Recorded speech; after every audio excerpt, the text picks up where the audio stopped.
Hello, heroes. Luigi here, and this is episode 3 of our new Twitch series called Tuesday Tournament Reviews. In this series, I have a guest who brings me a tournament hand history, and we go through the hands and we discuss the hands where we disagree. About me, very briefly, my real name is Waldemar Kreuzer. You may also know me as Luigi. I have a 15-year career as a tournament player, being one of the steadiest winners in mid-stakes tournaments.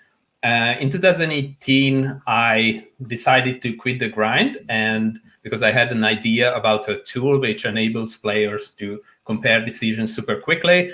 And this is checkdecide.com, which is now live, where you can upload full tournaments and compare decisions super quickly. You can review hands by action buttons, making decisions in the shoes of the original player. And this is the tool which I use to review the hand histories, the tournaments of my guests. This week, I have a new guest called David Kurbel. I met him a few weeks ago when he approached me because he qualified to the final table of Battle of Malta.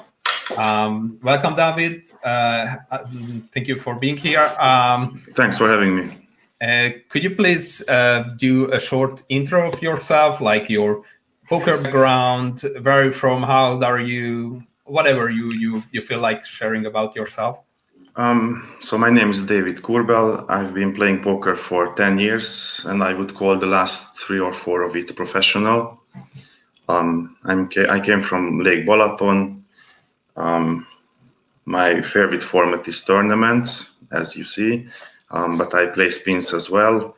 But tournaments were the first thing that got me really into poker. After my first score, which was like $1.5K in a $2 tournament, I fell in love with it, absolutely. And since then, it didn't stop. All right. You mentioned me that you are like you used to be primarily a spin and go player. And how about you now after this big score? Are you planning to go back to tournaments or to spins, or you stick with tournaments, or what's your plan? Before the score, I had the biggest downswing of my life, which was over 35K, and it's in tournaments or in spins? In tournaments, and it's really tough to deal with if you are alone, nothing backing and anything else. So I'm planning on playing mostly spins because of the lower variance, but big field tournaments and series and Sunday grinds, I'm planning on playing MTTs too. Mm-hmm. Okay, that sounds like a good plan. Actually, I always advise my students to try to build like a second leg, like playing cash games, some for some steady money, and like making shots in tournaments. And I hear some background noise. Is it coming from you or? Maybe, yeah. My girlfriend is making dinner. Sorry. All right. No, there is not a big deal. I just want to make sure that it's not from me. Family is not home yet. Yes. All right. Okay. Well, what else? Yeah. So tournaments can be really cruel with all the downswings. Like I barely know any tournament player who haven't had at least a 5,000 tournament break-even period or downswing in their career, which basically means you can spend a year grinding tournaments really diligently and still not making a dime, which is quite unimaginable for many of the viewers. They just see the big scores and they think that being a tournament player is just a life of a dream, but this is not exactly the case. Obviously, poker is fantastic because you can always do further steps to like increase your edge over the field. And this is what we are going to try to do now. So I have your the day one of your Battle of Malta tournament uploaded, and we are going to go with these intermediate filters, and this way we can skip all the uninteresting hands like 7 use of suit under the gun and stuff like that. And I already went through the hands. So if you don't know, check this side. It works in a way that it enables me to compare my decisions with you. So whenever there is a decision point, I have to make a decision. And let's say I call this, and this time we can see that it matched the decision of the original hero, which was you. And on the flop, let's say I check, I face a medium-sized bet, and I check raise. And then you can see that it didn't match your decision because you just check called. And this is how it goes. The hand always continues according to your original play, but it books my decisions, and it serves with some statistics on which hands I deviated the most. And if you select my name in this thing, which we call multibar, then you can see which hands we should probably talk about. So we should probably not talk about this Jack 7 hand, but we should talk about this Jack 8 hand. So let's jump right into it. And the defending with this hand is like somewhat questionable, but I think it's fine, actually. Against 2.5x, I think it's fine. I think one thing to mention, sorry, we can't see nicknames, but there are a lot of Chinese players with not so much skill, so that's why you might see a few of these plays, of these borderline plays, because I mostly won't fold against them. They make huge mistakes post flop. This is 100% true. So the weaker your opponents play post flop, either by not putting enough pressure on you or overplaying their hands, making too many moves, etc. Whatever mistake they make, it means that you can probably call with more hands, defend with more hands, and yes. 1 second. I'm just changing the banner to show what this is about. All right. And on the flop, normally you want to check raise a lot on these paired boards, and having a gut shot and the potential overcard, which can be live, is probably a good candidate. What you have to know that on flush draw textures, you can expect a lot more immediate folds. So because two of the colors are completely missed, they don't have backdoor flush draw with hearts, they don't have backdoor flush draw with diamonds. But us having a Jack of Heart and 8 of Diamond makes it a little bit questionable, because then we block some of the hands he could auto-fold with. I still think that calling from the big blind, you should approach these textures very aggressively, because you have a lot more sevens than your opponent has, and many of them just make auto C bets on these textures. So I would suggest check raising mostly on this texture. There are also some hands you can have like 9-8 and 9-6 suited, etc. So nines without an overcard kicker, which should also go to the check raise for protection. And normally if you put these textures into any solver, they would suggest mostly going with check raises. And this is especially true if your opponent over C bets here.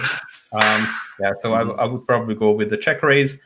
If I check call, I probably lead out on this turn, because this is a turn which helps your check calling range much more than his overall C bet range. He has a lot of like trashy hands. He made a C bet with something like whatever. Like it can easily imaginable that he C bets with his entire range. So therefore he has a lot more airs than you, and you have a really marginal holding, which actually prefers this small bet.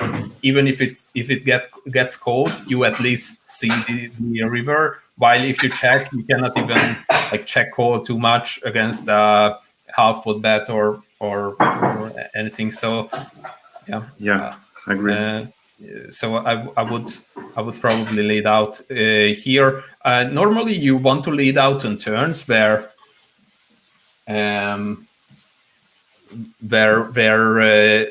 it favors your range a lot, and it is very, very likely that your opponent will not barrel too much on this. Let's see some of the comments. Yeah, we have a Nightbot, and we have some guys, Simi Borshait and X and Ene. Hello, welcome to the stream. Feel free to share any questions or any comments about the hands or about poker in general. And yeah, so I would prefer leading out on the turn. And on the river, I think we can go two-way. If we bet, it is somewhat hard to find bluffs here for ourselves. What would be your first card to bluff here? What do you mean first card? Like if you should name like one combination to bluff on this river, what would be it? High cards, I don't know. Like if I check call with a king high or ace high. Yeah, something like that. Yeah. And it says 6-7. It's not a bluff exactly. Yeah. It's not. Oh, okay. Yeah.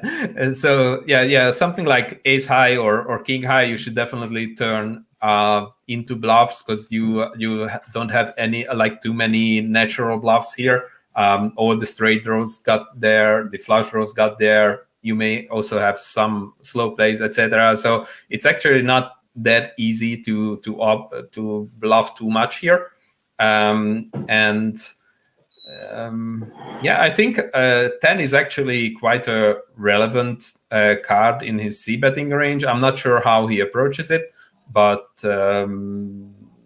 yeah, he probably bets most of his straight draws on this texture. So yeah, I think we can go two ways. One is to check and go for a check raise. Actually, you can. I think this hand is strong enough to go for a check raise. You don't have much to be afraid of. Maybe pocket tens, but pocket tens may even c bet the turn. But basically, that's the only option how you can run into a better hand. He probably bets all his flushes on the turn, so this might also go to the check raise range. And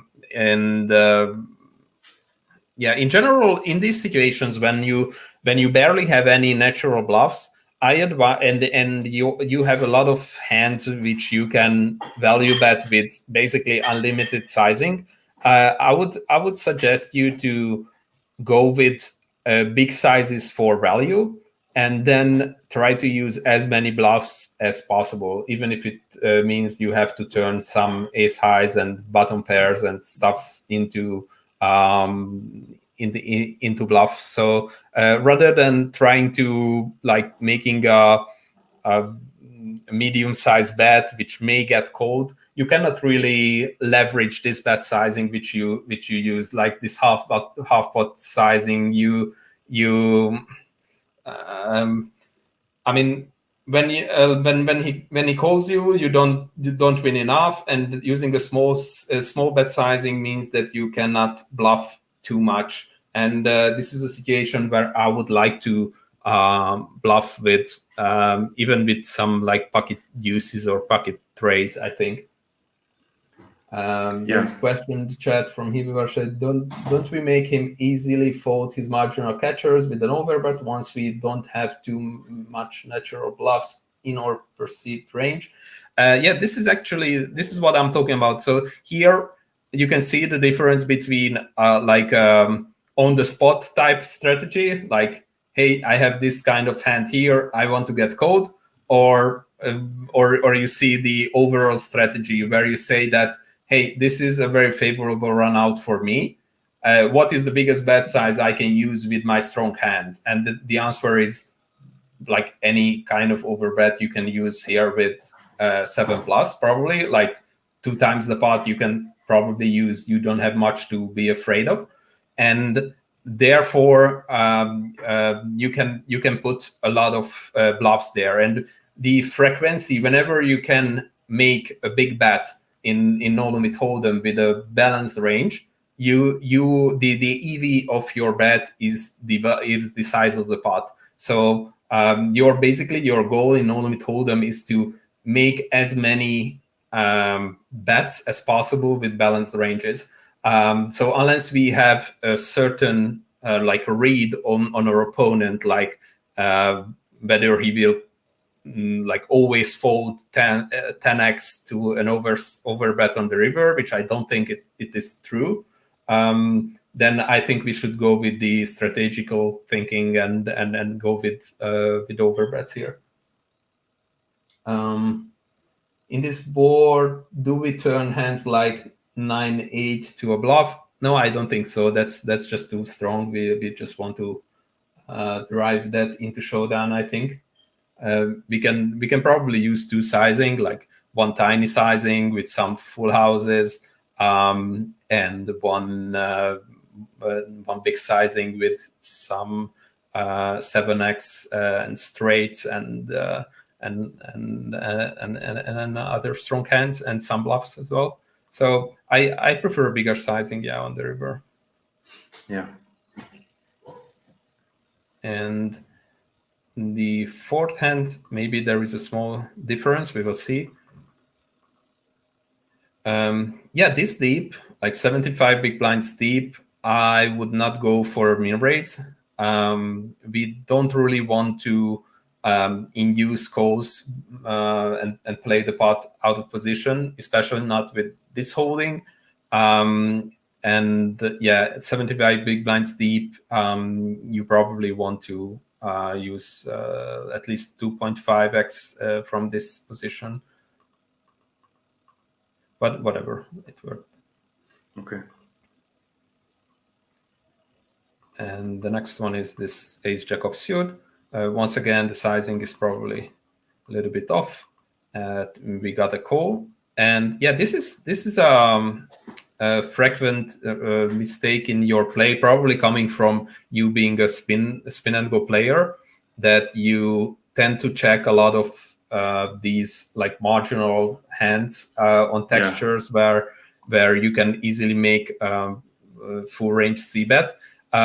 In spin and goes, you are three-handed, so you are obliged to play very wide ranges. So the range advantages on different textures are much less significant than in no limit hold in full ring tournaments, where often you only open like 20% of the hands, and top 20% of the hands means that this texture is fully yours. Like you are in a huge nut advantage. You don't have many airs on this texture. Obviously, some under pocket pairs and some ace highs miss this, but overall you have an extremely strong range, and your opponent cannot really punish you with like thin value check raises or anything on this texture, because then they run into your sets, your two pairs, your straights. So this is why when you start with a very narrow, very tight range, you can see bet your whole full range on these textures, which first of all, you make some extra money from weaker 9x's, jack x's, which may not pay you on later straights. And also you get some money from naked gut shots like 10-7 and or 10-7 is actually double gutter, but 10-6. So naked gutters, this is the last street where they call you. And on the other hand, it makes it just miles easier to play your ranges when you c-bet range here. This changes quite a lot when we go to short stack play, so like 20 big blinds or under. And then your opponent has an extra chance of like simply just check jamming with some draws, etc. And then you have to divide your ranges into a check range and a c-bet range, and then you mainly want to check your jack x hands and some of the weakest king x hands as well to balance that range. But that's a different story. But 77 big blinds deep, if he starts check raising you with too many draws, he just punishes himself. Okay. Yeah, and having checked, I think you can bet on the turn. Sizing wise, I think you can be very confident that you have the best hand. So any like either the 1/3 sizing or this full or half pot sizing works well as a value bet. And on the river, it's questionable, but I think you can still make a value bet. Maybe a little bit smaller sizing works better, but whatever. And this is quite miraculous that that he called you with this. I mean, no offense, but still, I think population, maybe even you, I'm not sure. You will tell me. Under bluffs this line a lot, like this check behind that bet. Yes. Is like almost always value, unless you are up against some very creative top guy or some whale. Like this is normally the case. This is quite often the case that whales and top pros are often in the same group in terms of creative lines and yeah. But yeah. What else? I mean, in his shoes, I think river is quite an easy fold, unless you have some specific read. Yeah, and the next one is ace queen offsuit, and I made a note that with some frequency we can call 4-bet here. Most players only have value. Yeah, I'm not saying that you are obliged to develop a small code 4-bet range here, but if there is any hand you can do that with, then probably ace queen or even some ace king off. If you are up against a competent player, you probably don't want to put ace king off here, so in here, but you want to use it as a 4-bet bluff, which sounds strange, but against some tighter guys, actually ace king can work as a cold 4-bet bluff. So when you get called, you can make some extra value, or at least you can play out your equity quite fine. Yeah, against loser guys, I think ace queen offsuit can work well. I would very rarely do that. Normally, I'm a big advocate of avoiding marginal risky plays too early in a tournament for most of your chips, but I think it's an option. And for example, against me, this kind of move would be very profitable, because I have an okay 3-betting range here, but I would take it like super strong, because most of the guys don't have any light code 4-bets this early in a tournament.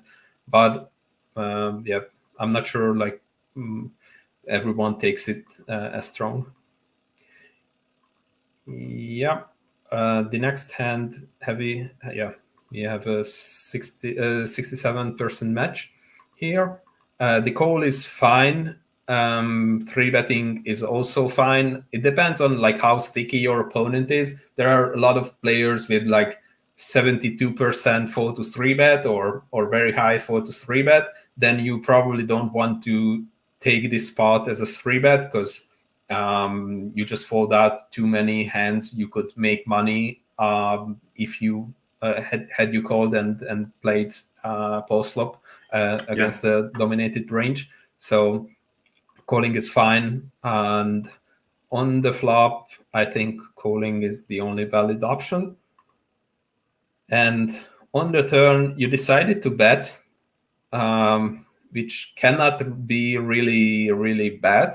But I think checking is probably better. We have a few questions. What would your range look like there? Would we cold call hands like Jack, Jack, and 10-10? I guess this is about the earlier hand. Yes, queen off. Yeah. Yeah, like this is like having jacks and tens here is like a real real Suicide. suffering. Yeah, like no. I'm just like you feel like you want to play them, but it is very tricky, especially if you are up against a thinking player who knows that you have jacks there, but you are not really confident about it and can put a lot of pressure on you after the flop. Then I'm not sure if you can play jacks or especially tens here profitably. Against decent guys, I would probably fold tens here, to be honest. Against like more fishy, passive type guys who probably don't put enough pressure on me after the flop, I personally think used to play this with cold calls, jacks, tens, ace queen suited, ace king suited, these type of foldings. But many of the guys say that code 4 betting and never code calling, but code 4 betting is a better option, especially if the original raiser is a decent player who you want to force out of the pot. Then probably code 4 betting is better. What is code call? Pokizokni asks. Code calling is when you face an open raise and a 3-bet and you just call here. That's well, actually, code calling also means when you just code call an open raising position or out of position. But in this case, I mean it as calling the 3-bet out of position without us being the pre-flop raiser. Anna asks, wouldn't our hand be face up with code calling jacks and tens here? Yeah, this is the main problem. Like that our hand looks very much like jacks and tens. So maybe if he's a really loose 3-better, you can mix in some hands like king queen suited, ace queen suited, ace jack suited, maybe even. But I really feel uncomfortable about these situations, and probably there is no golden rule or there is no trick about this. Like these are tough situations for sure. If the original, I would go with the rule of thumb that if the original player is someone I want to force out of the pot, let's say his Elmerix or Michael Adamo or someone I really don't want to see in the pot, then I would go with a code 4-bet only strategy, maybe even folding tens sometimes. If any of them is a fishy player, then I would go with code calling mostly. Yeah, let's go back to this hand, and we called on the flop, and on the turn you see that you decided to bet. For starters, let's go with some very basics. Like whenever you make a bet, you could have 3 reasons. Obviously, one of them could be to make a value bet. So this means that the majority of the hands that call you are worse than yours. This is definitely not the case here. And the other reason could be to bluff. So there are a lot of better hands we can fold out. This is like partially true. So we can probably fold out ace 7, ace 8, 6. 6 is probably not, but 5s, 4s, deuces, if he ever plays them in this way. But these are not a lot of hands. And I think what is going on? So some weird sounds. Maybe someone is robbing our house or whatever. You might check. You might check it, no? Really, I have to go because like last week there was a robbery in the neighborhood. So and yeah, it sounds like definitely. a drill.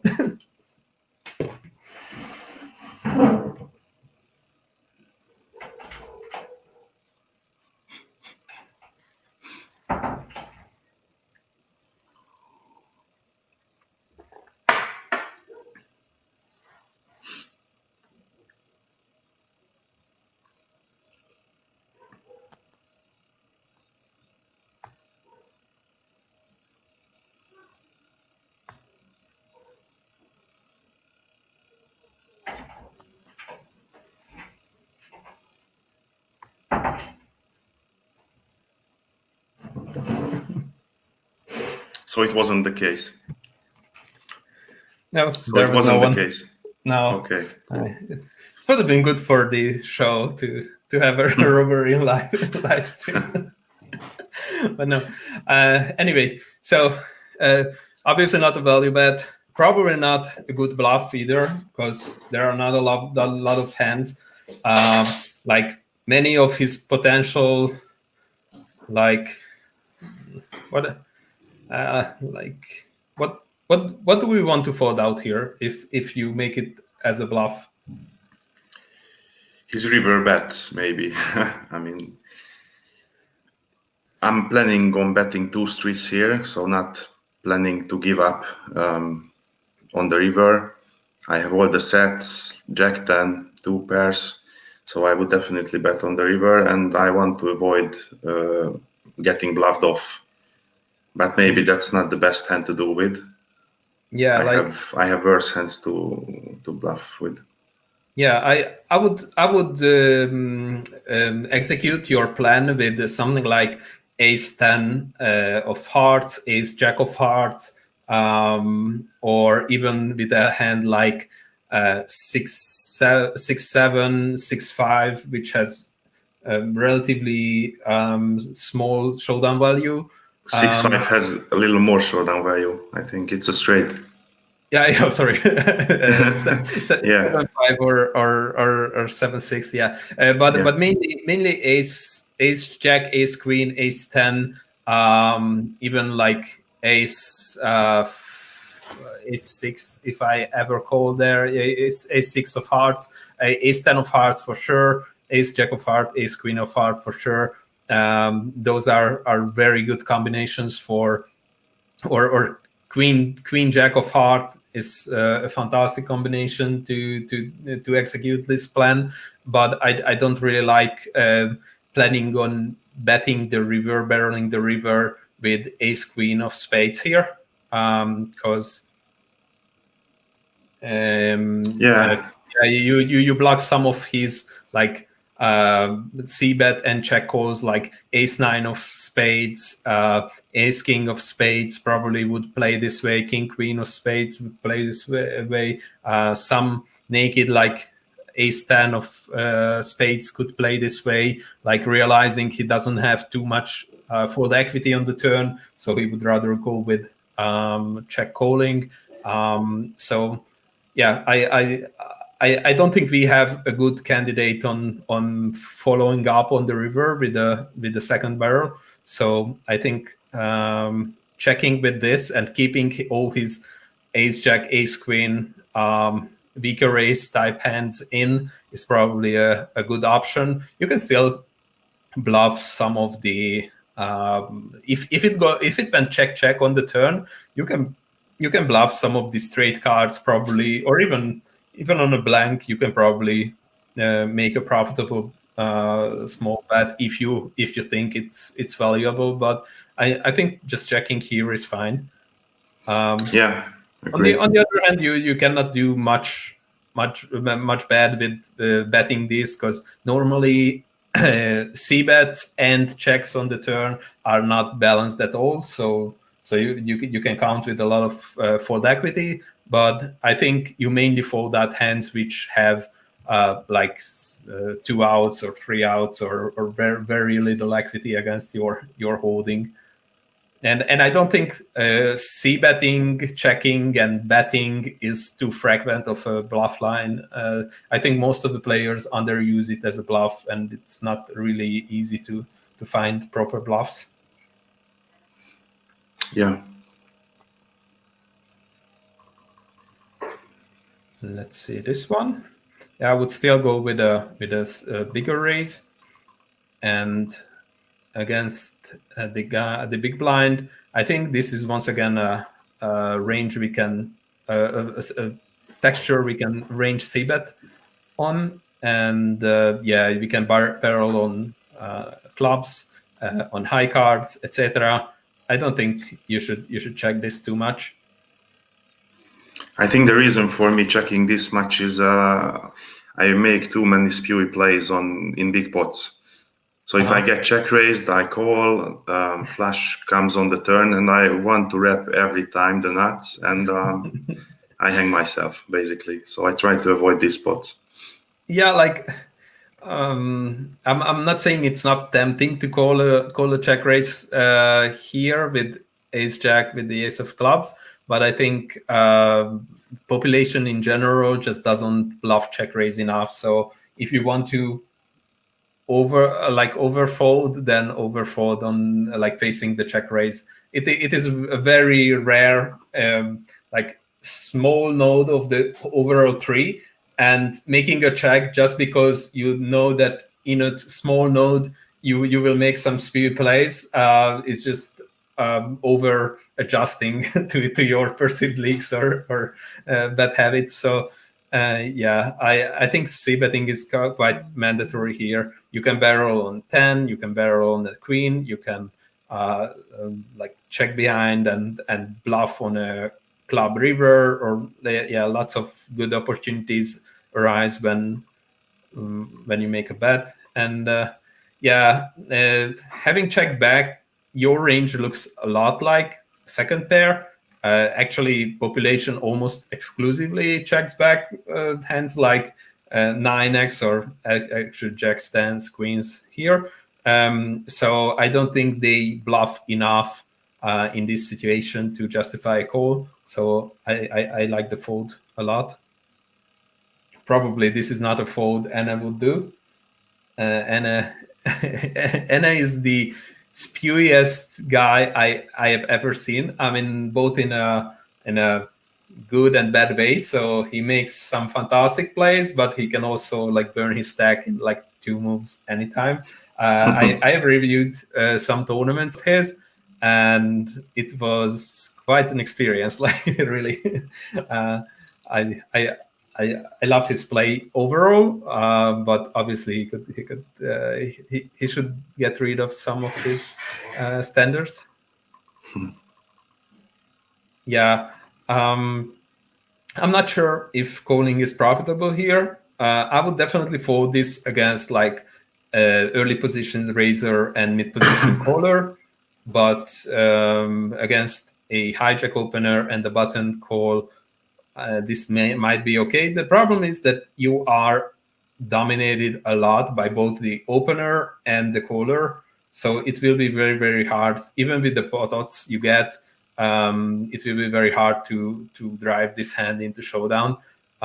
Even if you get a fantastic flop like Jack Jack X, you can still not be very, very confident. You are just dominated too much, and also your outs for a straight are heavily blocked. So if you flop an open ender, you can expect to have much fewer outs than normally. So yeah, I can imagine this being a fold. If we get here, we have enough equity to justify a bet.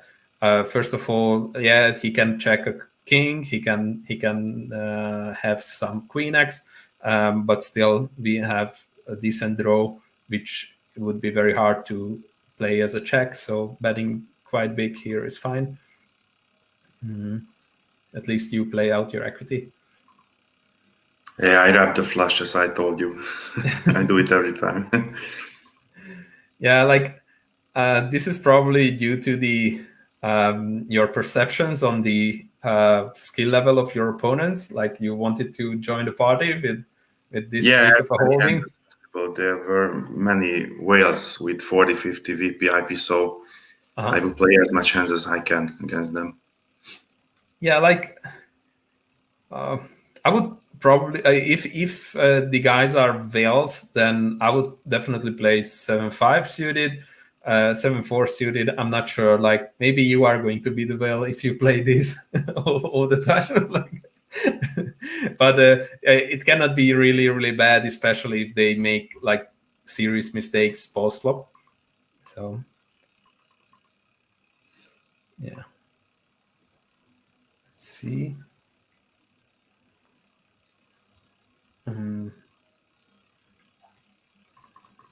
Yeah, just check some comments. Xdoops asks, and isn't it better to 3-bet these hands than just flat?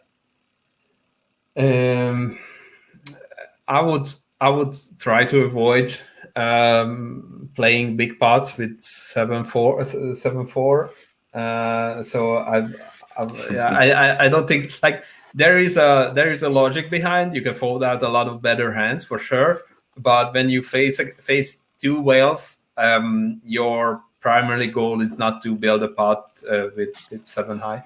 So I don't like the overall idea. I know him, he's also a heads-up player, so that's why he's thinking about this. Xdoops? Yeah, he's a spin player, friend of mine. Oh, okay, great. Yeah, maybe like heads up, if you face a button raise and you are on the big blind with 7-4 suited, actually that's a quite decent hand to make a light 3-bet with like 50 big blind stacks or 40 big blind stacks. The button usually opens a lot of hands with a lot of offsuit hands as well, and they have really hard time like doing anything against your 3-bet to avoid losing chips. So in that case, it's fine. But 3-way against an under the gun opener, even if it's a whale, you just want to call. Well, Xloop says that I'm thinking it because a 40 or 50 VPIP, it will be a huge fold equity versus 2 players probably. Well, whales are whales for calling too many hands to see the flop. So I don't think just because they are loose pre-flop, it means that they will fold a lot to 3-bets. Normally, they don't fold too much to 3-bets. So yeah, I 100% agree with Pala D. You normally would just want to play a very solid basic play in the early stages of the tournaments. Even miss, like it's very fine to miss some marginal profitable moves if it would require like many of your chips. Yeah, opening is very fine here. You get a call from the small blind. What do you think about these small blind calling ranges? Like in general, it definitely hits him hard. I mean, Queen 10, Queen Jack 10, 9, 10, 8, all the Broadway hands. King, Queen, and even if it didn't hit, he probably has some hands like Ace 7 with a backdoor flush draw, Ace Jack, Ace 10, Ace 9 with a backdoor flush draw, and then you will have a hard time folding out. And yeah, you have some outs to barrel on, but I think in general you have to be very tight against small blind calling ranges. You can bet on textures like very low, like no man's land type textures like 6 deuce deuce, 7 trade deuce. You can see bet quite a lot. Normally with somewhat big of a sizing to make it hard for them to peel with 2 overcards and flush draw, backdoor flush draw and stuffs like that, but not on this texture. On this texture, he's very much connected. So you just want to check, and on the turn I think you still want to check, but maybe making a tiny bet just to fold out some King Jack, King 10 type hands. It's fine. Yeah, the weaker your opponent is, the more I like this bet, just to deny equity. And I don't think there is any merit in betting here. You probably save some chips, but yeah. Yeah. Mauro Chavez likes this content. Thank you. We try our best to improve week by week. And yeah, if you want to support this channel, then subscribe to Check This Out for $9. You can get a lot of tournament reviews like this. You can read my comments, street by street, full tournament reviews, low stakes tournaments, focusing on how to be a very steady winner. So yeah, we definitely work on this 24/7, and hopefully we will grow very quickly. But thank you for your support and nice words. Yeah, the next one is an ace jack offsuit from the small blind. It's almost quite tricky. Calling and three betting are both valid options. If you check the Munker ranges, for those of you who are not familiar with Munker ranges, basically what happened is like as poker theory evolved and better and better robots arise, they took a few robots and put them to a table to play against each other. And those robots always were told to adjust to any leaks detected in their opponent robots. And they let these robots to play a lot, like millions, billions of hands against each other, always trying to adjust to each other. And then they came to a point where they were not able to adjust to each other any longer in order to increase their win rate. And that's called the game theory optimum strategy. So that's the abbreviation of it is GTO. And then you can check these ranges, like what they came up with. These are not always very realistic ranges, because they also take into account the other players playing perfectly or GTO as well. And if your opponents are not sticky enough, not aggressive enough, then many times these ranges are not the optimal ranges to use against them. But they are good, like, starting point to start thinking about the situation. So if we go with this one, which is low jack against like small blind against the low jack 40 big blind slip, right? Yeah, 40. Against the low jack small blind 40 big blind deep, ace jack off. That's mostly a three bet fold. Yeah. Once again, like, for example, in this situation, one of the reasons why the Monker robots say that three betting is better than calling is because the big blind plays perfectly and often just jams over them with some holdings like King 10 suited, Queen 10 suited, Jack 9 suited maybe. So some hands which are worse than ours but can fold out our hand. And if this is not the case, if the big blind is a weakish player who never makes any move and probably overcalls with some hands like King Deuce of suit they shouldn't overcall with, then maybe calling is a better option. So this is why you see the two of us going with two ways. I think the value of three betting and calling here is very very close. So it's not a big deal anyway. Yeah, the big blind should fold quite a lot of offsuit disconnected hands, and in practice they tend to call a lot. So therefore, calling is probably a better option. Yeah, this is not our texture, so folding is fine. Paladi says that, but it would be harder to realize equity out of position three-way, plus or open raiser can overfold as well, so three betting could be higher EV2. it's probably borderline. Yeah, those are really very valid reasons. You mentioned Paladi. If the open raiser, for example, is a loose guy who also folds a lot to three bets, then probably three betting and taking the pot down is a decent option. If the big blind is a solid player, three betting an option is probably three betting is probably a better option. Yeah, the original raiser, yeah, I get that, but also the nature of the big blind is also a big factor in this equation.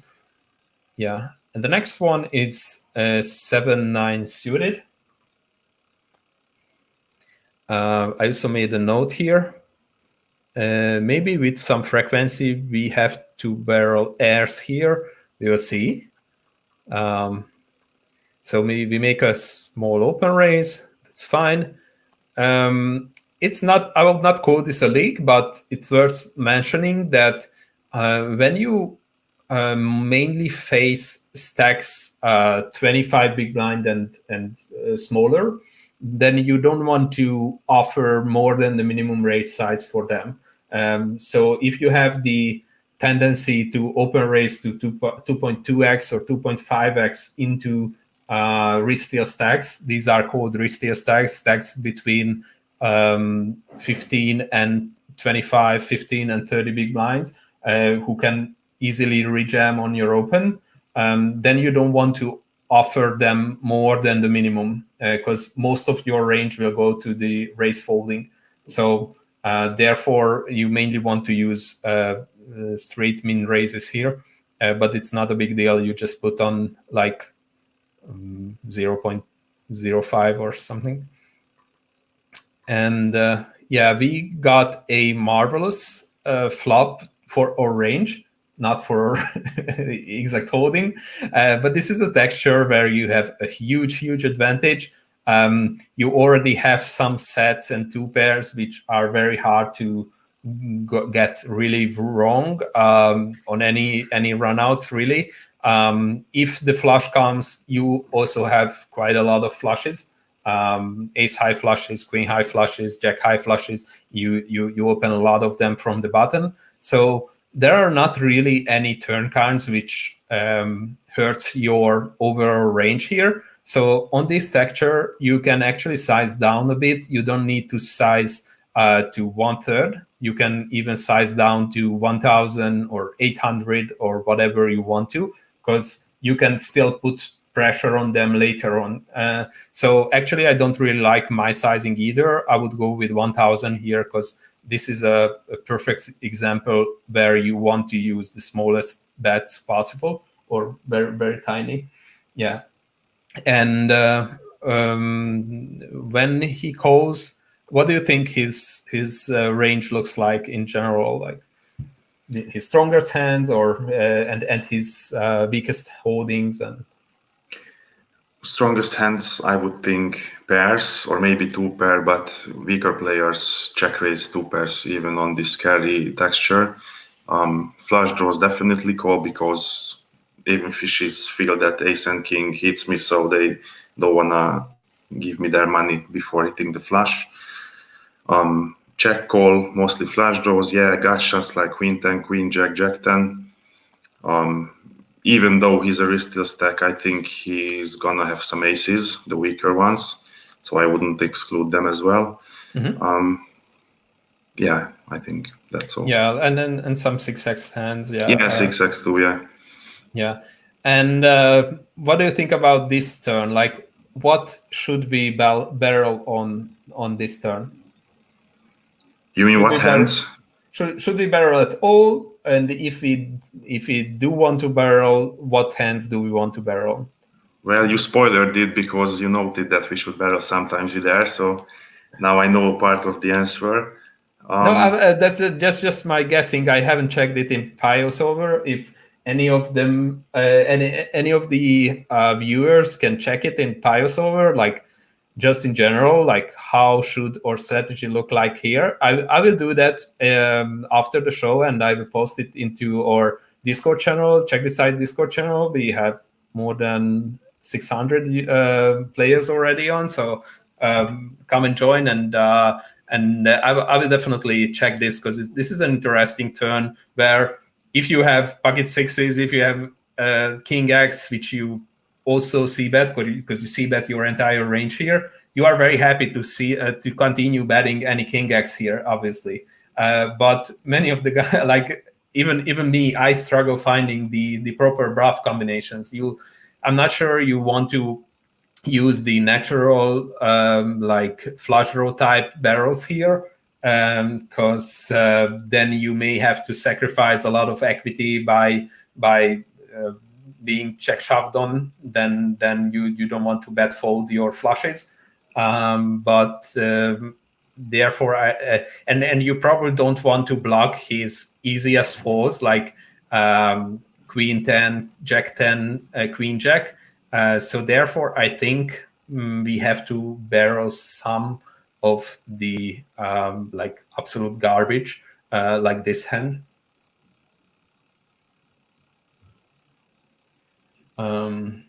X-Dupes asks, worst showdown hands without red, just like this one.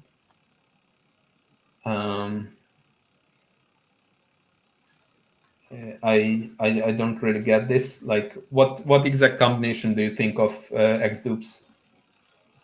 Like, I think he means that we should barrel as a bluff our worst showdown hands. Yeah, like something which so something this is what I suspect here. But this is a case where like if you face this in game, then you say that, hey, probably I'm on imbalance, but I will check this later on. But then you never do, because it's not a really big hand which sticks in your mind. So I would really like to check this, and I will post the results to the Discord channel. Mauro Chavez says, I was studying this kind of spot the last days, and I think this is a spot where you can just can't double barrel or natural bluffs. As you mentioned, it's really tricky to find bluffs. Yeah. So one thing which you can safely assume that most of the guys don't find the like bluff barrels here. So if you face a second barrel here and you have some marginal holdings, you probably don't want to peel too light here. So yeah. Pella D says, interesting spot. Big blind could 3-bet shove a lot of ace-x hands. Generally, the second pair pairing on the turn favors the big blind, but since we range c-bet here, might not be the case. Yeah, we also have some king-x, but we definitely want villain to have queen 10, queen jack, jack 10 type hands, so we don't really want to bluff with them. Yeah. We agree. Yeah, you probably have to bluff some of these lower hands with some frequency. But yeah, this shows like how tricky poker can be, even if in a very like trivial spot like this. This happens to us quite a lot, but we are always lazy to check it properly. So I'm just making a note right now to check this. It's like hand number 26. Yeah. All right. Yeah. Let me post the link of the Discord channel to the chat. Let me see. There you go. And copy and paste. Yeah. Oh, actually, you can use the exclamation Discord, and then Nightbot says, yeah, okay, great. Anyway, yeah, I suggested making a tiny bet, but whatever. On the river, I think folding is fine. Although I think this is a situation where you can expect a lot of guys to turn something like Jack 10 into a bluff, and Queen Jack Queen 10 into a bluff. So I think we should be somewhat suspicious, but I will check this as well with some node locking on the river. and post it to Discord.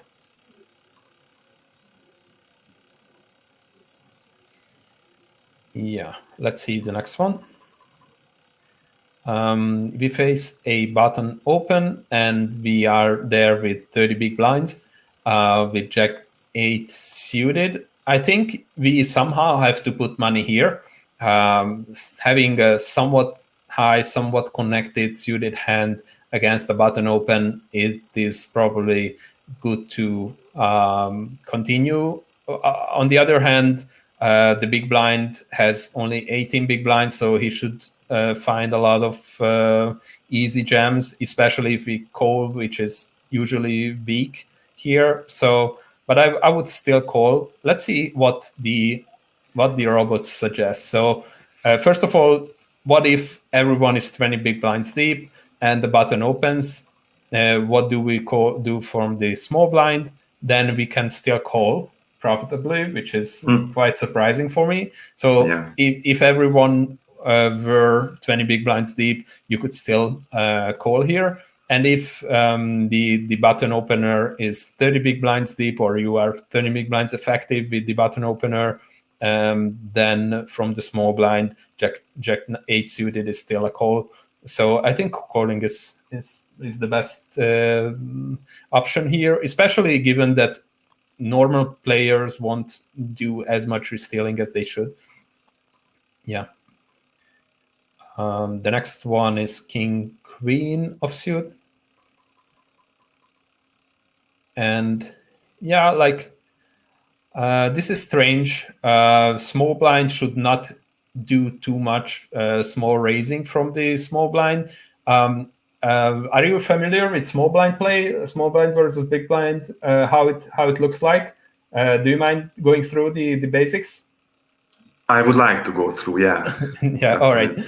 So what you should know about a small blind strategy is that when it's when you are with deep stacks, then this is what Monker suggests. So what you can easily spot for the first sight, that the strongest hands go into limping, which is quite surprising. And back in the days, only Rodria Fish did limp raising, but now you see that with deep stacks, it's a very valid option. The reason is that if you limp, your villain will raise a ton of hands, both for value and as a bluff isolation. So this is big blind's reaction to your limp. So you can see that he goes very wide for value, with especially with his suited hands, but also with his offsuit stronger than average holdings, and he puts a crazy shit ton of offsuit disconnected trash hands into his isolation. So 5 deuce of suit, 50% of the times he makes a big raise with those to fold out your king tray of suit limps, jack 4 of suit, jack 5 of suit, that this type of folding. And that's why you see him hammering you with 9 tray of suit, 10 tray of suit, jack deuce of suit, etc. Yeah, and by the result, what Monker Solver says, Ferencváros, Juventus, or Paris Saint-Germain, Leipzig. Yeah, that's a good question. We will cut the stream when these matches start. Yeah. I don't really like the chances of Ferencváros against Juventus, to be honest. But Juventus is my second favorite team, so fine. Anyway, so back to the small blind ranges. As the big blind is really aggressive versus your limps, you want to limp a lot of hands like aces, kings, queens, ace king suited, ace queen suited, ace king off, ace queen off. And the reason is, if you make a normal size raise like 3x, even 4x from the small blind, the big blind this deep has a lot of advantage and can still call with a lot of hands profitably. And what you find yourself in is a 8 big blind pot with close to 60 big blinds behind you, which is a really, really a deep stack situation where you have to face a lot of like hard situations on turns and rivers. So rather than this, the bunkers suggest to limp in with your strongest hands, and your opponent will make a lot of value raises and a lot of bluff raises, and then you make limp raises, and this drives you into a pot of like close to 30 big blinds or 25 big blinds, depending on how big you limp raise. I would probably suggest you doing it to 14 big blinds probably. And if you find your opponent folding too much to your limp raises, you can probably put in some hands like 7-4 of suit, King 7 or King trade 7-4 suited, King trade suited, this kind of low suited gappers or suited disconnected type one blockerish type hands, and you can make limp raises with them. And then first of all, you can fold out some hands like King 9 suited probably doesn't want to put in 14 big blinds pre-flop. Or if they put in, then they will suffer against your aces, kings, queens on 9 high flops, etc. So this is a much better strategy than just going for a straight out raising, open raising from the small blind. And the majority of your min raises or not min raises, non-all-in raises or not limp raises will be suited, strong suited hands, but not the strongest suited hands. So these hands are connected, suited, so they play perfectly or quite well against calls. You can pick up a lot of equity on a lot of turns. You can barrel. You can make creative moves. Yeah, let's see.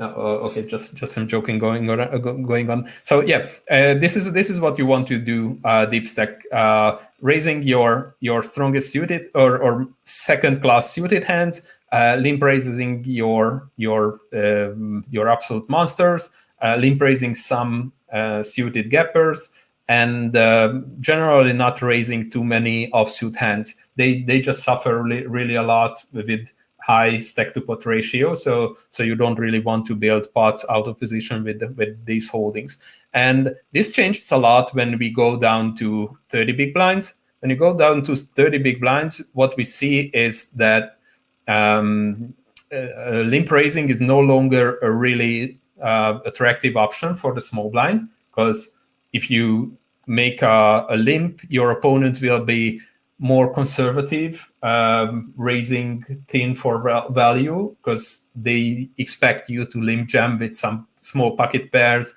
ace-x suited type hands, 30 big blinds deep. So they don't raise that much for value, and even if they raise and they face a limp raise, they cannot really put in money against your aces. So limp raising your aces would be a waste of value. So therefore, you want to use a very direct strategy, raising your strongest hands, mostly your suited hands, and you still don't really want to build pots with your offsuit holdings. You mainly want to put them into your limp raising strategy. So this is what you see. You see a group of offsuit medium type hands here, which is new compared to the earlier strategy. I think this is simply because the stacks are not that deep, and these hands probably perform better by being the pre-flop raiser rather than going for a limp call and allowing too many cheap flops for his weaker hands. And yep. So this is what you should do. 30 big blinds deep, and if we go down to 25 big blind, we still see pretty much the same, other than having some open jams with some medium offsuit hands, offsuit aces, small pocket pairs. But still, you mainly want to raise your strongest suited hands and your second class offsuit hands. And if we get down to 20 big blinds, then what we see is that no more open raising going on, no more non-all-in raises going on. You just want to open jam your most vulnerable holdings, including your offsuit aces and some of the offsuit broadways. And this is a group which almost everyone misses, like this 8-6 suited, 6-7 suited, and 8-9 suited type hands. These, like, when you see this first, what's your first like thought? You are in the small blind, you get 9-8 suited.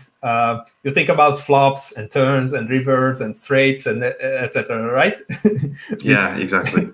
Yeah, but this is not their main value with the short stack. With the short stack, you mainly want to just open jam this because they can fold out a lot of better hands. So if your opponent has Jack 9 suited, Jack 9 offsuit, Jack 10 offsuit, etc., they just have to fold because they cannot call profitably, especially you jamming all these offsuit aces. So these benefit a lot by folding out better hands. But when they get called, they still have a decent chance of getting lucky. So that's why you want to use them as an open jam. So this is basically what we know about small blind strategy. So deep stack, you mainly want to build a limp raising strategy. Mid stack, you want to play quite directly, still raising mostly your suited hands. And with 20 big blinds, you don't really want to have non-all-in open raises. Yeah. And facing this this small open, I would suspect that this is some kind of fishy strategy. So I would expect him to have a lot of dominated hands in his raising range, like Queen 10, Jack 9 is not dominated, but still worse than ours. So I prefer calling here, keeping his weak holdings in. And on this flop, we definitely want to peel a bit. We are very often ahead, and we have decent backdoors. And on the turn, I think we don't really have to bet here. We still have enough showdown value, and also 9 is not particularly frequent in our range, so I don't think we can take the initiative and make a bet. It would not serve really well. So checking is fine. And on the 8 river, he makes a big bet, and I remember you making a call. Really?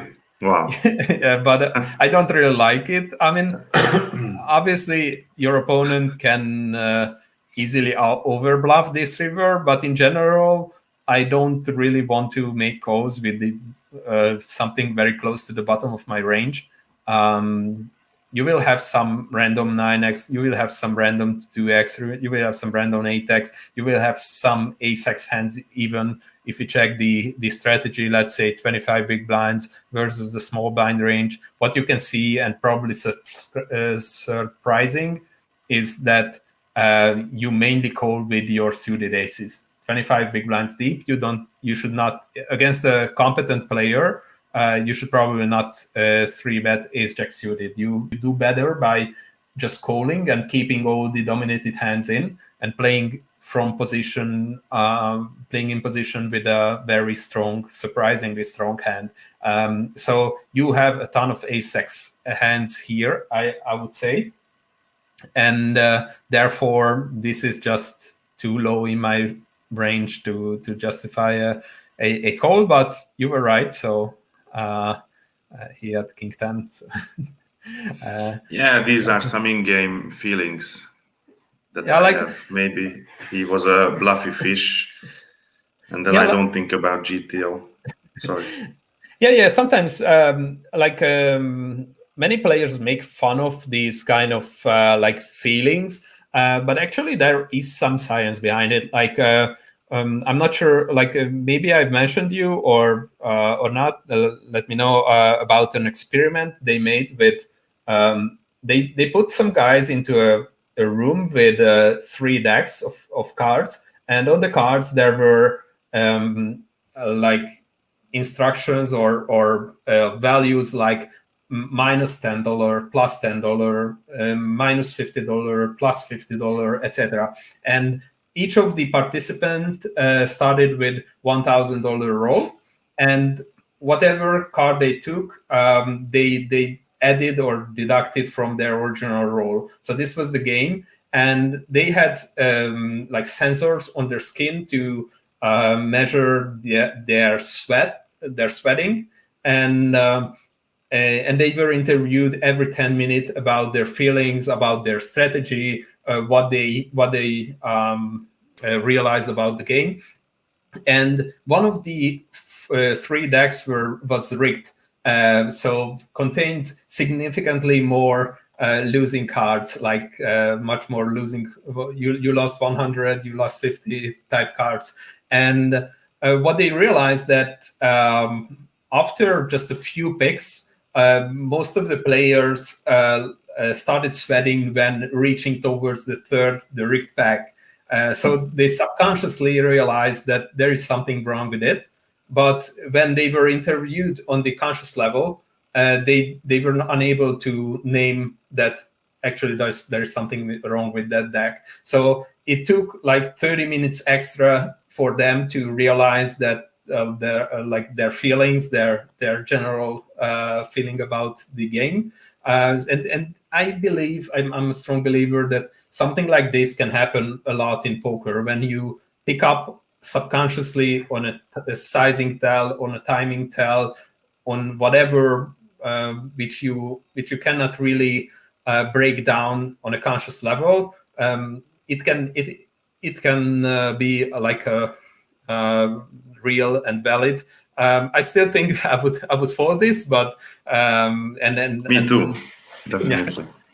yeah, but it is not as ridiculous as you think when we talk about like feeling plays. Yeah, Ace King of suit. One of the big uh,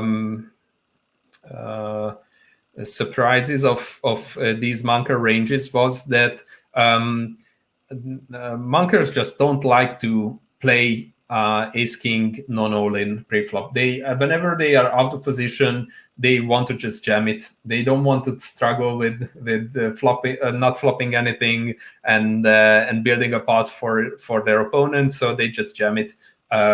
Even with 50 big Wow. blinds, they would jam this here. And if they think it's like somehow exploitable, it is not, obviously, because you have Ace King. You should they can put some extra hands in, like Jack 10 suited is a valid combination to do this with, because you can fold out a lot of better holdings, and you have decent equity when you get called by like Pug-in nines or Ace King, Ace Queen. So Jack 10 suited, Queen 10 suited are decent candidates to add to this range. But if you just jam Ace King, Ace Queen, that's also fine. Eights probably as well.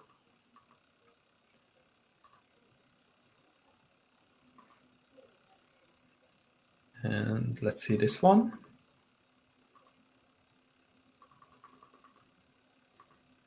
Yeah, once again on Yeah, this the same stack. mistake. Yeah. In general, yeah, first of all, you want to range bet this texture 36 big blinds deep. But if you check behind something, then you mainly want to check behind hands that have a lot of backdoor equity. So you want to play out your ace 10 of hearts, probably. That would be a somewhat reasonable check behind. But I would still go with a range C bet on most of the king high and Broadway heavy textures. On the turn, I'm not sure. I think folding could be fine. I don't really have experience with this node because I see bet my whole range and it just makes things much easier. But I think folding is fine. On the Wow, I river, called. I wouldn't call now at all. yeah, yeah, I could be dead.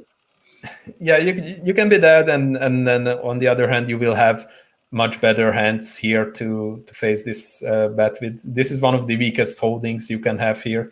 I Yeah. assume. It's really bad.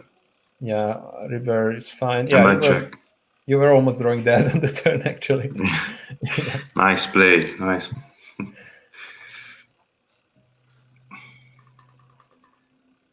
Yeah, I'm not sure why you missed this open raise. Yeah, sure, there are a lot of free steal stacks, but this is still an open. Yeah, maybe that's the reason. I wanna open mostly blocker hands. Yeah, So more aces. that's very, very valid, and it's good that you mentioned. Yeah, with the short stacks, you mainly want to open blocker type hands, so you don't want to open a lot of suited connectors any longer. But although if you check the Monker ranges, you see that Monker really likes to play. So he's not too shy raising. This is about 20 big blinds deep, so everyone is 20 big blinds, and still it opens not only 10-9 suited, but even weaker holdings like 6-5 suited, which is like quite loose. Yeah, I don't think average player does this, but if Monker says that against aggressive guys he can do this profitably, let's see how they react. So versus hijack open, was it? Or yeah, hijack. You see that the cutoff rejams most of the Broadway hands and many of the small mid pocket pairs and some ace-5, ace-5, ace-4 as well. The button rejams basically the same range, and the small blind goes even further, and the big blind is somewhat conservative. But still, I think your average opponents will not necessarily rejam queen 10 suited against your hijack open from the cutoff. And ace-5 suited, ace-4 suited, they will not rejam. So if they play more passively than Monker, and you still open tighter than Monker, that's probably not reasonable. So you can safely open this. Yeah, even if some of them are like crazy aggressive, you can still probably open it. Maybe I've been a bit active in the previous hands, and I was afraid they're gonna attack more. Yeah, I've seen in the previous hands you had to raise fold quite a lot, but still, I think it's very easy to over adjust, and actually, I find myself with the most pain against players who just play the ranges, who just play decent ranges all the time, and I get myself into all the leveling war, and they don't even do any of those. They just play the ranges. And, yeah, exactly. So I strongly suggest that in this case, just go with it. And yeah, if it was like a final table or something with huge ICM pressure on you, then open folding this is a very valid option. But then open limping could work as well. Yeah.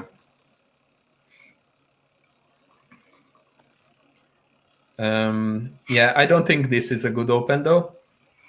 I'm not sure. From the low jack, what should we say? Like let's check 20 big blinds from the low jack. Not even close.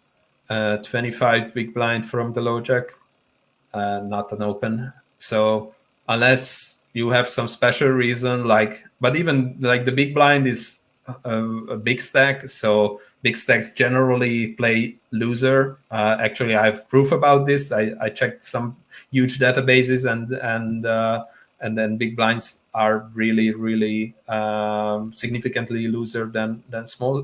Big stacks are looser than small stacks. So I don't think this is a good open. I think I was angry at myself for folding the 10-9 suited, so I wanted to compensate. Yeah. Yeah, like if you get here, I think you if we just take this chip EV wise, I think this is a fine jam, and you want to play this down. But if we consider that you have 26 big blinds, and first of all, this is quite a strong range. I think they are definitely much stronger than what Monkers suggest here. Um, and if you lose these 9 big blinds from your 26 big blind stack, then you are left with 17 big blind, which is significantly worse than your current position. So I think it's very, very borderline. I think folding is fine. Whatever. Not today. Yeah. Yeah, it's close anyway. It depends a lot on the original caller. If he's some kind of tricky guy, like let me show you. You are on the low jack, yeah. 25 big blinds versus low jack. The button should trap quite a lot. Aces, Wow. kings, queens, 100% of the time, and ace queen suited as well, ace jack suited as well, which don't dominate you but make your situation much worse because they don't fold probably. So if you are up against the guy who you suspect playing these ranges, then you should probably fold. Yeah, but this Yeah, is I just wasn't not. afraid of them trapping me. Yeah, obviously most of the guys just don't. Anna has quite a few questions in the chat.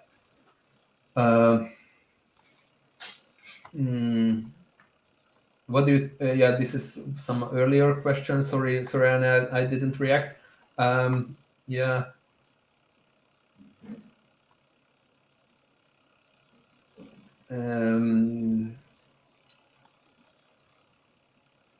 Unfortunately, I cannot really react to this because I didn't pay attention, and I'm not sure like which hands Anna is talking about. Sorry, Anna. I would pay closer attention. I just got lost in David's plays, and yeah, let's see. This pocket kings should be fun. We get a call, and we get a decent flop.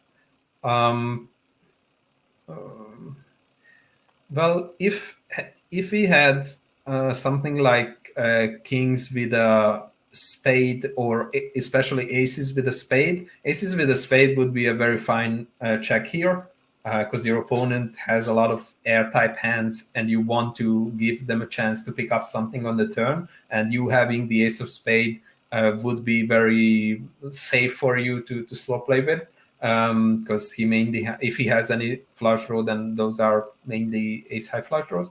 But the kings without the spade, I think you mainly want to c bet here.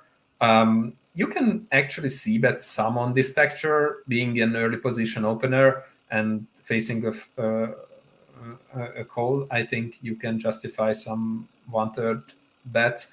I'm not really a fan of using extremely tiny bets out of position.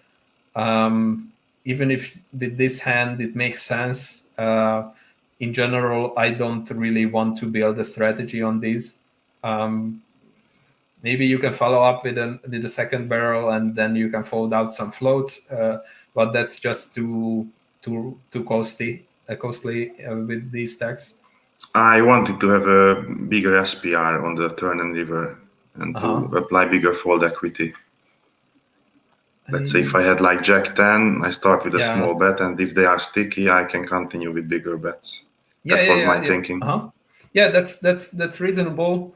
I would do that probably on a rainbow texture where they have a lot more natural floats, but in a flush draw texture, I think they don't have enough floats to make that second barrel like crazy profitable. But still makes sense. But still, if I have to select a pocket kings, then I would go with the pocket kings with the spades for this small tiny bet, and bigger bet with pocket kings without the spade. On the turn, yeah, we are kind of stuck with this situation. If he has us beat, he has us beat. But I think we have to barrel. We don't want to give too many free cards to hands like Ace King, Ace Queen with one spade, and Ace Jack with one spade, King Queen with one spade. Maybe he can have some. And also pocket sixes, pocket sevens. So I think I like the bet. If he has us beat, he has us beat. And also one thing, I think that he has more flush draws than flushes because they like to fast play them. So even in position, getting a good price, they just want to raise, get it in, or have me fold my hand. Yeah. So I was thinking I'm more ahead than when I'm behind. Yeah. I agree. This was my bet. I by reflexes I clicked on check, but I like your bet quite a lot. Yeah. Nice float on the flop. My small sizing tricked him. Yeah. No, I have to give credit for that. Yeah. Here are quite a lot of hands where we 100% agreed. So this is the power of check decide, that we don't need to discuss this because there is probably very little to gain, and we can go continue with this one. Yeah. With this stack size, you want to open a lot more blocker type hands like king jack of suit, ace 6 suited, ace 5 suited, ace deuce suited, etc., depending on how aggressively your opponents approach this situation. Luckily, many of the average players, they just see that, hey, you raised under the gun, you must have a strong range. But in reality, if had they gone through the math, they could see that they can re-steal the shit out of you actually in this situation, because you offer 2.5x or to 2.2x big blinds. There are already 2.5 big blind in the pot, and if you make an open, they only need to risk 18 big blinds. So if they have any reasonable hand like king 10 offsuit, queen 10 offsuit, they could re-steal from the big blind, for example, in this situation, and they could force you to fold many better hands than queen 10 or jack 10. They could re-steal with, because you probably fold ace jack as well, right? Of course, yeah. Yeah. Even so against the big blind, because it's a stronger 3-bet range. Yeah. Than any other position. So this shows the potential the big blind has here, but luckily they don't really take this opportunity, so they don't re-steal aggressively enough. But if you find someone, you are in the big blind and you find someone who opens way too much with short stacks, early position, don't be shy. Just jam any, like this kind of, especially this kind of jack 10 of suit, queen 10 of suit, 10 9 of suit, 10 8 of 10 8 suited, even hands like ace 7 of suit, ace 8 of suit. These do a lot better by rejamming than by calling. They don't play fantastic post flop. If you just call with them, you have to play against a lot of dominated hands. You could fold out by rejamming pre-flop, and those hands you get called with. Against those hands, they perform okay. At least like jack 10 suit, jack 10 of suit performs okay. Even jack 10 suited, you may want to rejam because it has decent equity. Yeah. Well, we are not really happy about this. I think we are dominated quite a lot. Actually, I can show you a chart of mine. Let's see. This race calling total. I think I have to change the way I share my screen. 1 second. And share the screen, application, window, and Excel. Yeah. Now you see this. This is based on HRC, Hold'em Resources Calculator. I ran quite a few scripts in it, and I wanted to create an Excel which makes it very easy for me to check any raise calling situation. So what you can do is giving the basic variables of the situation. So for example, here you made an exact min raise, so your open raise size is 2. The effective stack, it is 9. 9.5, right? Whatever, yeah, thank you. And the original pot is 2.5. If there is any bounty on the resealer, if this is a bounty tournament, you can type in like how many big blinds they have in bounties. Opener is blind. No, you are not on the blind. And the resealer is blind. Yes, he's the small blind. So 1.5. I added the half big blind, so then it's 9 big blind, the effective, sorry. Because he has 9.5 together with the small blind. Yeah, that's fine. This is okay. How it's calculated. Okay. And you have ace 6 suited. Yep. Yeah. So what this does, you type in, and I prepared some risky ranges. I'm not saying like these are always perfect form of ranges, or but you can probably get a good feeling on what hands they should restill with. Yeah, and you can see like the minimum restill range he should apply is something like this: pocket fours plus, ace 9 suited, ace 10 offsuit, king queen. Then you have a profitable call. Do you think they rejam ace 9 suited, ace 10 suited, pocket fours here? Ace 9, ace 10 is possible, but I think pocket pairs are starting from a much higher pocket pair, because they think what I would think, that they at least flipping. I mean, they are flipping or they are pretty much dead. They are playing 80-20 or 20-80 against me, so they would jam like 7s plus, 8 plus. Yeah. So it's a borderline call for sure. If you have some note or statistics on the guy that he's more on the tighter side, then I think folding might be an option. Let me switch back to this main screen. There you go. Yeah. The other thing you should consider is your stack once again. So you have 18 big blind stack, which is still playable. You have much more options with 18 big blinds. You can rejam some. You can open jam with decent fold equity. You can do some min raises. You can do some open limping. So you are not that tied in this situation with 18 big blind. But if you happen to call here and you are usually behind and you don't get lucky, then you are down to 9 big blind, where your options are very limited. And Darren JB asked where can he download his Excel. Well, actually, this is an Excel which I worked for weeks on.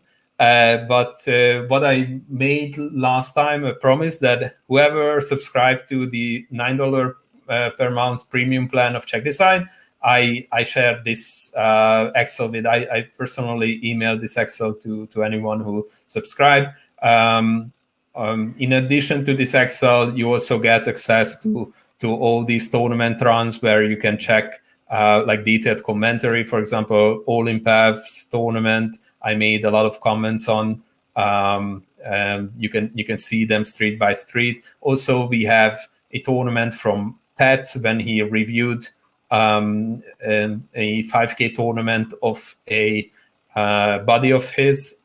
So you can see his comments street by street. If you check the multi-bar, you can see which hands he commented on. So So I strongly suggest you definitely don't get better value for $9 in poker education than this premium plan, and you also help the platform to grow. So it's really, really appreciated, and I'm very, very happy to share this Excel with anyone who subscribes. Back to the original tournament. Let's see. I made a bit of a tour here. There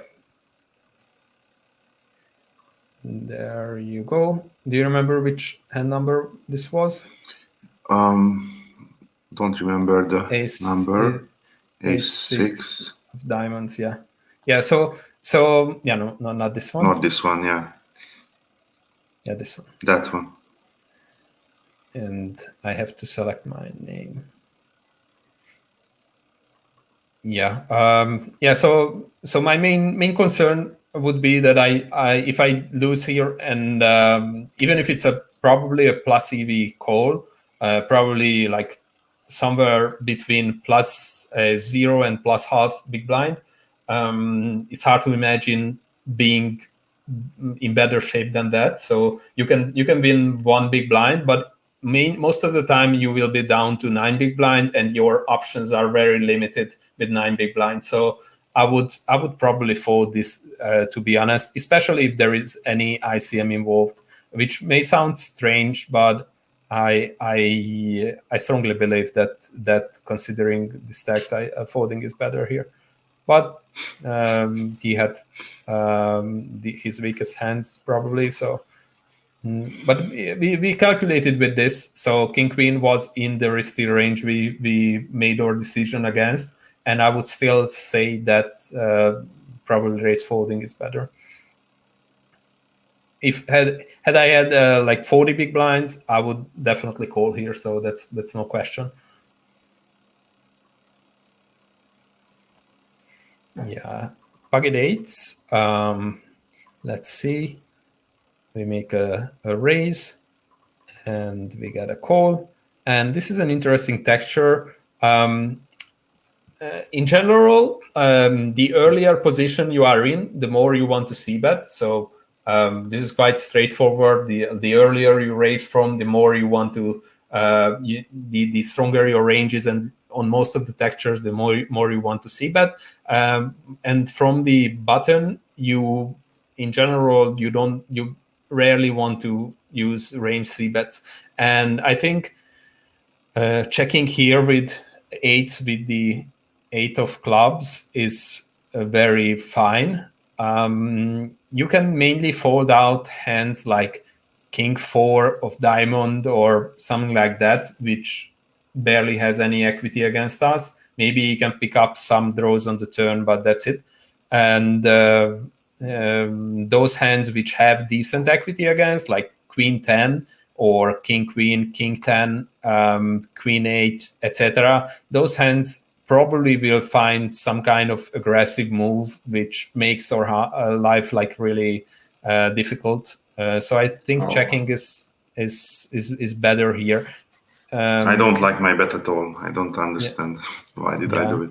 Well, during the game, like I obviously I want to promote Check This Eye, but I honestly think that one of the main advantages of this tool is that if you just upload your own tournament and you review it, you see the spots where your knowledge is not strong enough. So you see the spots which you fail in game, but you do it correctly if there is just one browser on your screen and you have to make a good decision. So this way, comparing your play with your own original play, you can already see like which spots your knowledge is weak in. And checking is, I think, it's better, but c-betting cannot be wrong, too wrong either. Against some aggressive guy, you can make your life really hell by c-betting too much on this texture. And I think calling here is fine. And on this texture, I think betting is okay. You have a lot of King X, Queen X. strong draws, pocket fives, and you probably want to use some hands like this. He can still check raise some against you, but with this hand you can probably find good 2 and 3 barrels on some textures. For example, the turn is a club, a low club, then you can probably bet the turn and bet on the blank river, not blocking any of the flop flush draw and the turn flush draw, and still having some gut shot for some miraculous river. Probably you can do some major moves with a holding like this. But this doesn't have too much equity checking behind, even if it's a jack on the turn right away.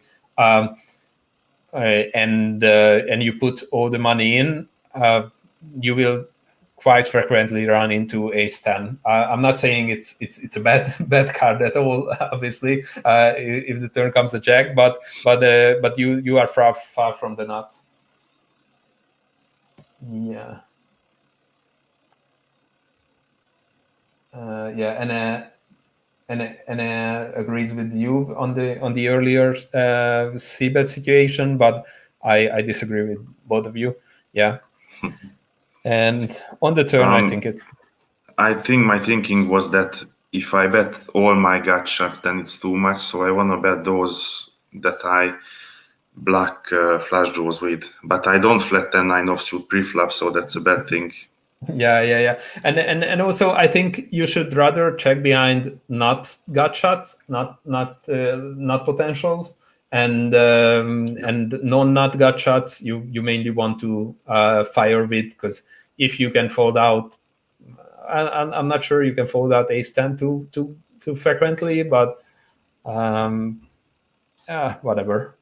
But if you get check raised, you rather want to fold out 10-9 than ace-10 or ace-jack, rather than want to fold. Yeah. Yes. The next one is this one. 13 big blind. Once again, I have a chart for you. Let me show you. So 13 big blinds. We are facing an open jam, ace-7 offsuit, and I think I would just share my full screen. I think it's a fold in your chart. Normally I would fold it too, but I think that player was pretty aggressive. Mm-hmm. I kind of remember this. This is an old chart I made, but it still can serve as a good guideline. What I did was typing in certain call ranges to HRC, Hodem Resources Calculator, and asking for the optimum calling ranges versus those open charts and those open pushes. And I created a call finder in Excel. So whenever I type in something, it looks for the proper push ranges and the proper call ranges as well. So this is 13 big blind button push. So I type 13 here, and the button is number 7, and we are on position number 8, which is small blind. And then we see 6 supposed pushing ranges. I'm not saying any of them is perfect, but they give you a valid feeling, like where your hand is in the ranges. So what do you think they push here with 13 big blinds? All the pairs up to 8, definitely. Ace-X up to ace-queen or ace-jack. I don't know, maybe somewhere there. King 9 offsuit, and maybe king 9 suited as well, somewhere around there. Mm-hmm. So you mainly agree with this range, so or something like this. What do you think they do with 6-8 suited? This type of low suited connectors, do they jam or Mostly not? fold, I guess. Yeah. They are I on would the agree. tighter side. Yeah, so I think this is the row which we are looking for, more or less. So deuces to eights, ace ten. Let me enlarge this. So deuces to eights, ace ten is like they probably open raise with nines, like min raise with nines, maybe ace ten, ace jack suited. They probably min raise as well. Not sure. But they jam with the offsuit versions. This is not 100% correct, and but I think this is a good feeler chart, and then you can, if you are also 13 big blind, then you could call with anything ace tray or better in the offsuit versions. But given that there is a guy with somewhat bigger stack behind you, you probably want to go with tighter ranges.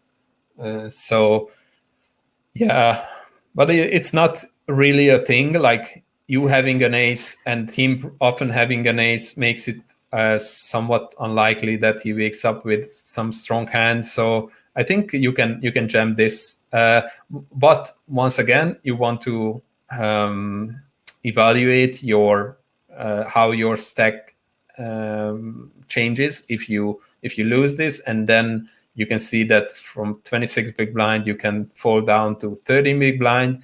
But overall, I think you are like a 55% favorite against this range.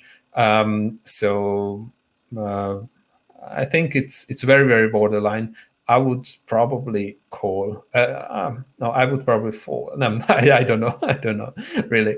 It cannot be a mistake for sure. Yeah, nice clean run out. Nice push, king three. King three suited. It's an okay push. We can check like 30 big blinds from the button, 12 big blinds, king three. No, it's I'd actually rather no. me raise.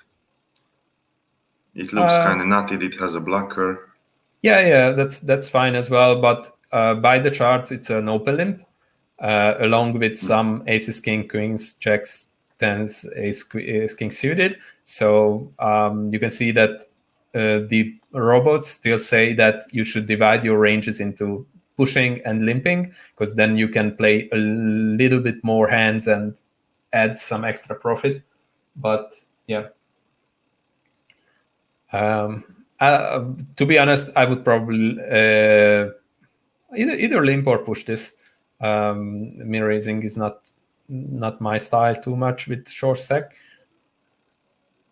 Yeah, up to 50 big blind, which is always nice, and you make a small raise and you get 2 calls in position. Okay situation and an okay flop.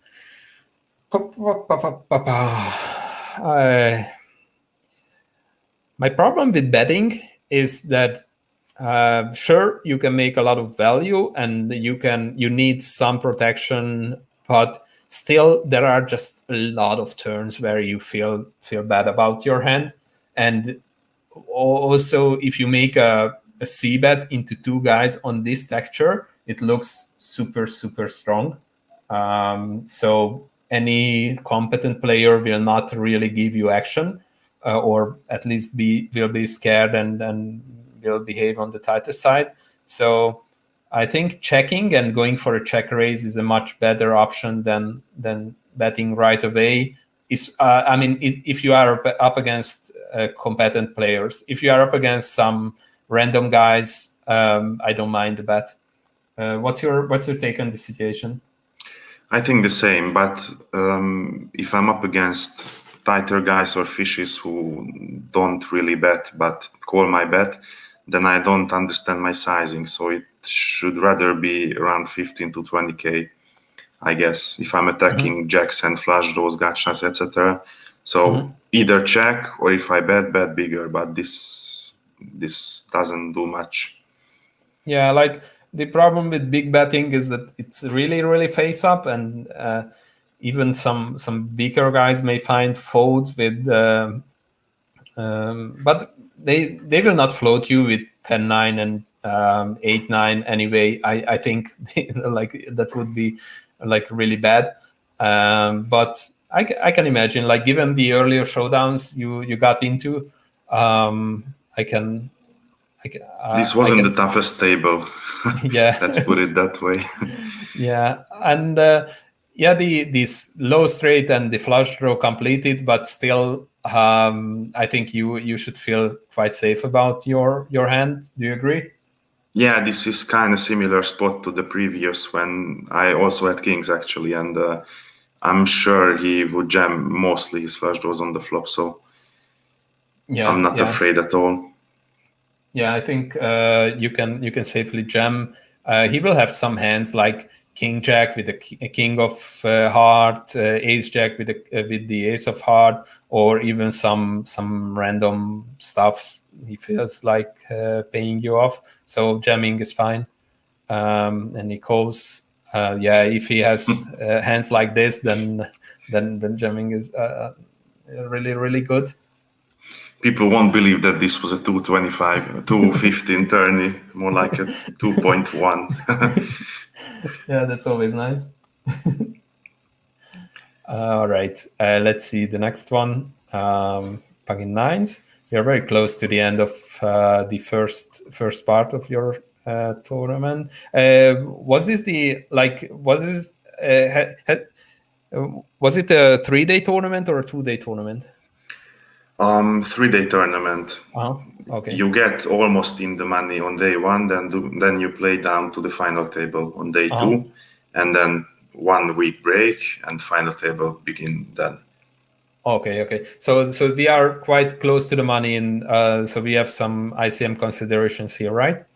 Yeah, it's coming close. Yes. All right. So we made a raise, which is very, very standard, 75 big blinds deep. That you definitely want to make value with this holding.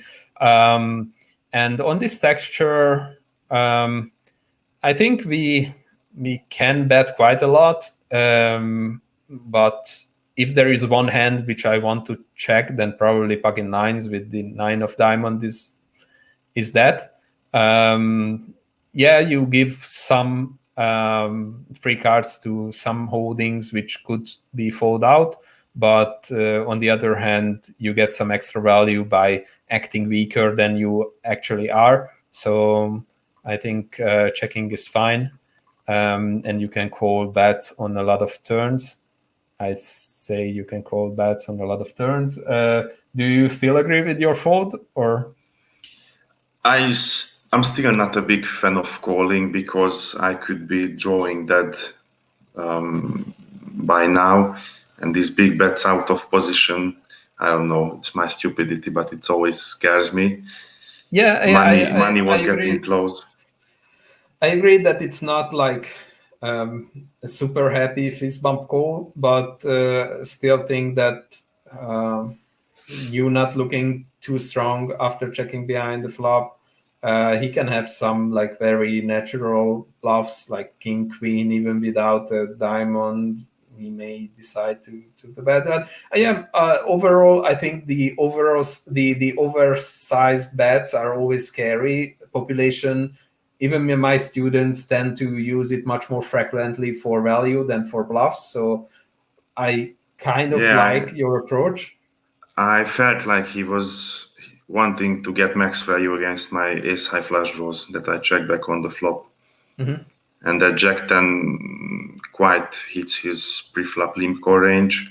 So yeah, I also have a bad feeling, but I think I would not like my main league as a player was that I made too wide adjustments and went too far with my reads and sizing reads and feelings, etc. And maybe if I play, I will try to stick more with game theory in general. I still think you should pay attention to the sizing tells, and I agree that this kind of sizing up is rather scary. But I would probably not go this far to for this. But whatever. I didn't want to get into tough spots on the river. I mean, flush comes. But he will play. Pot. He will play very, very honestly on a flush river. Actually, you can even you can easily fold to a river bet because very like most of your range will be about ace king, ace queen with the ace of diamond on this run out with this play. So he should be extremely cautious on diamond rivers.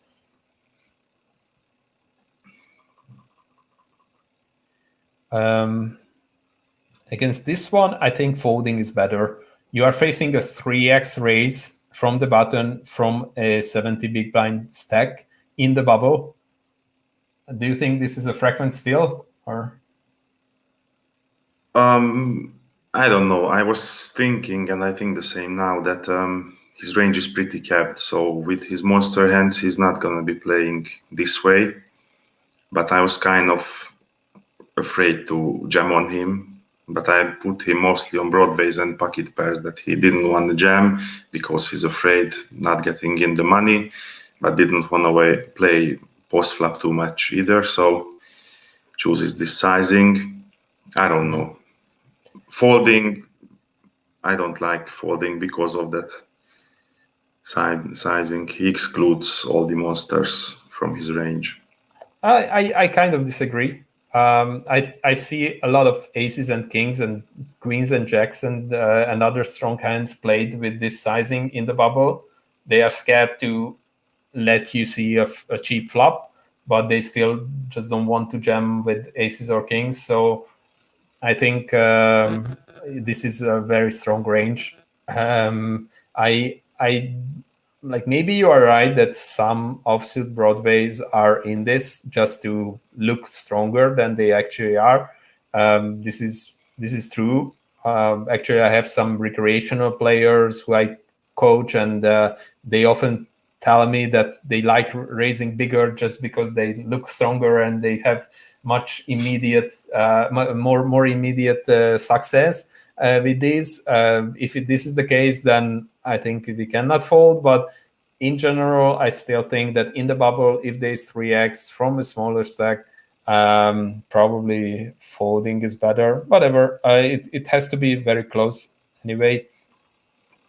Yeah, maybe rejamming pre-flop is an option. If you think they have those offsuit broadways, and if you think that they don't have that many strong holdings, yeah. Yeah, but didn't have that much info, and on GG you can't use a HUD either, so you're kind of in the dark always if you don't take notes. Yeah, but tough spot for sure. I would probably fold. Wow. Yeah, this one I don't is a like very easy call. In the bubble, you will have a lot of ways to over realize with this hand in position. So calling is very, very standard. I guess you just didn't pay attention or misclicked or whatever. Yeah, and then we are at the end of part one, day one, and we will return with day two and day three together because unfortunately your final table journey was not like extremely long, but still a very nice score. And congratulations once again, and thank you for being here. Hopefully, thanks for having me. You take home some new thoughts, and you're very welcome back next Tuesday, same time. And thank you, chat, for being here. If you have any question, just bump me in the Discord channel of Check This Side. Even in direct messages, Luigi, in our Discord channel, feel free to message me. And thank you for being here once again. See you soon next week. Thank you, David, but once again, have a good week. Thank you. You too. Bye-bye. Bye-bye. Bye.